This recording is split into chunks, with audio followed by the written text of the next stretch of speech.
আধুনিকীকৰণ হ'ব দীঘলী পুখুৰী অত্যাধুনিক প্ৰযুক্তিৰে পুনৰ ঠন ধৰি উঠিব দীঘলী পুখুৰী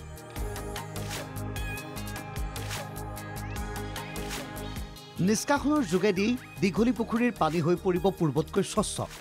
পৰ্যটন ক্ষেত্ৰখনতো দীঘলী পুখুৰীয়ে দিব নতুন মাত্ৰা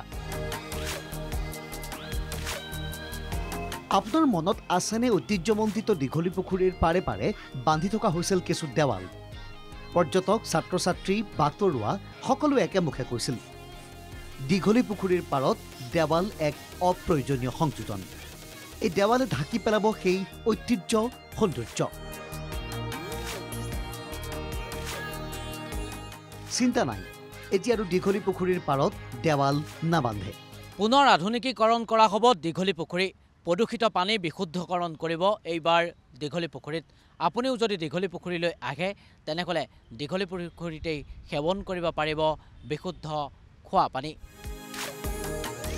আহোম ৰজাৰ ঐতিহ্য বহনকাৰী দীঘলী পুখুৰীক লৈ বহুখিনি কৰিব লগা আছিল উন্নয়নৰ স্পৰ্শও দীঘলী পুখুৰীত দীৰ্ঘদিনে পৰা নাছিল এতিয়া পৰ্যটন বিভাগে কিছু বিশেষ চিন্তা কৰিছে দীঘলী পুখুৰীক ভালকৈ সজাব পৰ্যটন বিভাগে পৰ্যটন নিগমৰ কাৰ্যালয়ত গুৰুত্বপূৰ্ণ সংবাদমেল দীঘলী পুখুৰীক লৈ কৰা পৰিকল্পনা সবিশেষ এই সংবাদমেলত দাঙি ধৰিলে বিভাগৰ সচিব পদ্মপাণি বৰাই দীঘলী পুখুৰীৰ এটা নিৰ্মাণ কাৰ্য আৰম্ভ কৰিছোঁ যিটো দেখিছে চাগে বাউণ্ডেৰী যিখন ৱাল সেইটো কাম আমি কৰি আছোঁ পৰ্যটন উন্নয়ন নিগমৰ ফালৰ পৰা আৰু লগতে দীঘলী পুখুৰীৰ যিটো পানী কোৱালিটি তাক লৈ আমি কনচাৰ্ণ আৰু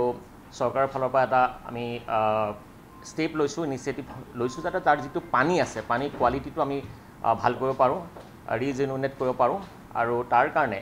ইতিমধ্যে আমি আয়াৰলেণ্ডৰ এগৰাকী চাইণ্টিষ্ট আছে আমাৰ লগত তেখেতে এটা টেকন'লজি ডেভেলপ কৰিছিল যিটো স্মাৰ্ট অ'প বুলি কয় পানীৰ সেউজীয়া প্ৰলেপ দুৰ্গন্ধ আৱৰ্জনা নিষ্কাশন কৰা হ'ব 4 পৰা 6 মাহৰ ভিতৰত সম্পূৰ্ণ হ'ব কাম দীঘলী পুখুৰীৰ যিখিনি পানী আছে সেই পানীখিনি এটা কণ্টেইনাৰত লৈ আৰু দুটা ফিল্টাৰেশ্যন প্ৰচেছত আকৌ ৰিজুভিনেট কৰি তাত আকৌ পানীটো তালৈ দি দিয়া হ'ব আৰু এই গোটেই প্ৰচেছটো 4 পৰা 6 সপ্তাহ সময় লাগিব বৈজ্ঞানিক দিশৰ পৰা গুৱাহাটীৰ মাজমজিয়াত থকা বৰ পুখুৰীটোৰ আছে বিশেষ গুৰুত্ব পৰ্যটকৰ বাবেও বিনোদনৰ অন্যতম সমল দীঘলী পুখুৰী তেনে ক্ষেত্ৰত পুখুৰীটো ভালকৈ থকা মানে গুৱাহাটীৰ ঐতিহ্যও ভালকৈ থকা পৰ্যটন বিভাগে যাতে কথা দিয়াৰ ধৰণে এই প্ৰকল্প সম্পূৰ্ণ কৰে তাক লৈ আশা কৰিব সচেতন লোকে ভিডিঅ' জাৰ্নেলিষ্ট ৰাকেশ বৈশ্যৰ সহযোগত গুৱাহাটীৰ পৰা কল্পজিৎ শইকীয়াৰ ৰিপৰ্ট NKTV+।